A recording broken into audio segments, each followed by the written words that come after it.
का करी एतनी गरीब विवादित गीत भइल बा स्टारो लोग बा कुछ सुनाव लायक नहीं है का कइल जाई आई उ सब मेहनत क के धर आ मजा उ लोग उठा ले। Hello hello hello hello hello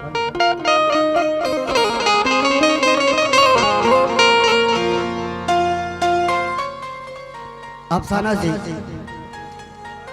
एक गीत में और वो बजौले वाली भाई तो लाइव गीत बाऊ समा फिल्म से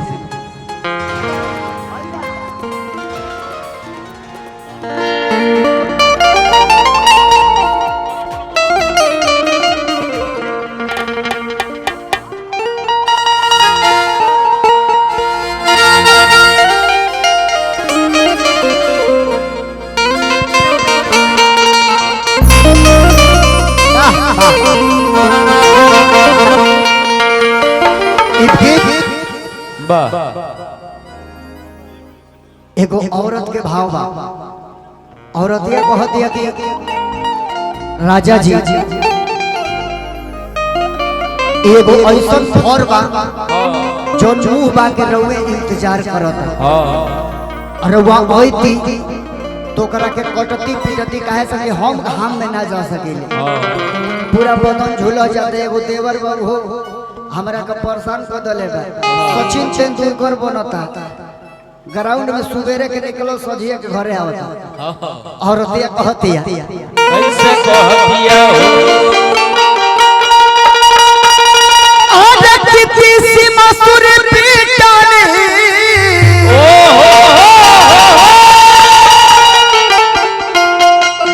किसी सीमा सुर पीटाने वाह अरे होलिया ए राजा जी वाह तो खली पिटला भी न बिगड़ता खेसरिया ये राजा जी बाहर पिटला भी न बिगड़ता औरतिया कह दिया कि हमनी के गांव देहात में फर के नाम है लतरी लतरी के दाल में हमनी के खेसारी के दाल कहल जाला बिल्कुल लेकिन का करी बड़ भाई जेकरा के हमनी के आदर्श बनल जाला ओकरे नाम से ही बा त का कहल जाई हो के नाम तो चेंजे भइल भरी जी हां शत्रुघ्न से खेसारी पड़ गई त केहू का कर सकेला लेकिन कोनो बात नहीं खे ये हम बड़ भाई पर नहीं कहत एगो दाल पर कहतनी कि किसी मसूर पीटने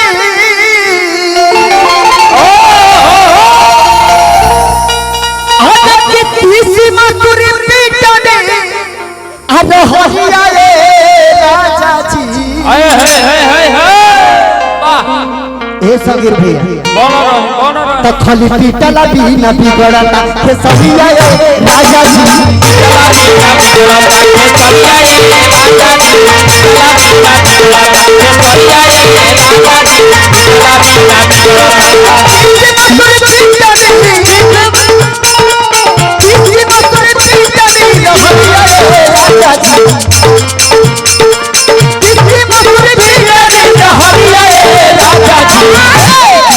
तो खली पीटला भी न बिगड़ता के सहिया ए राजा जी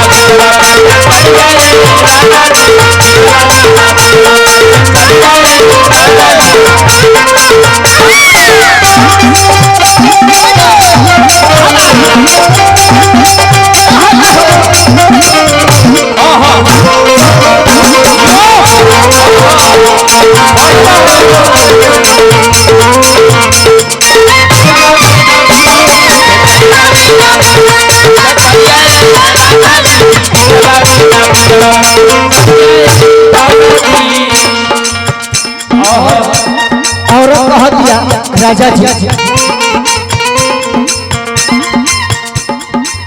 जब भाई जैसे जया पवनमा झपका देला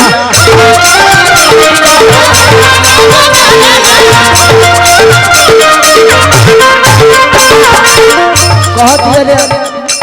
औरतिया कहत कि रवि मतलब सूर्य इतना तेज हो गए कि पवन हवा इतना के छोड़ता कि लू हमारा था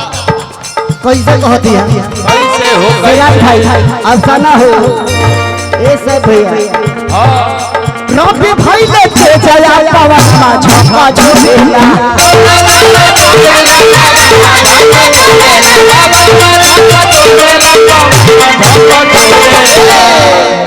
कलुआ के पापा खेत करा के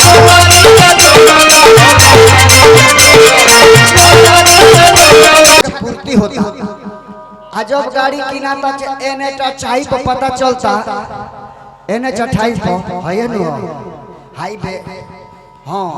हाईवे फाजिल नगर तक ले पहुंचल बा तब तक ओकर दांत चियार देता है तना एम्बुलेंस वाला 2 घंटा लेटे आवत है ओ जैसे फोन लगाओ पापा एगो पिल्ली के बचावत में गिर गई अब बेचारा पापा का करी है आओ तने हंसुली के ऑपरेशन कराओ तने और का आजकल के प्यार वाला लड़का इस तरह बड़े से जब पापा ओकरे पीछे घूमे के दे देले बने तो कहां घूमी दीपू दीवाना भाई की तरफ से प्यार बार यही तरफ कई बेर आ जाना और रहुआ खातिर हो गए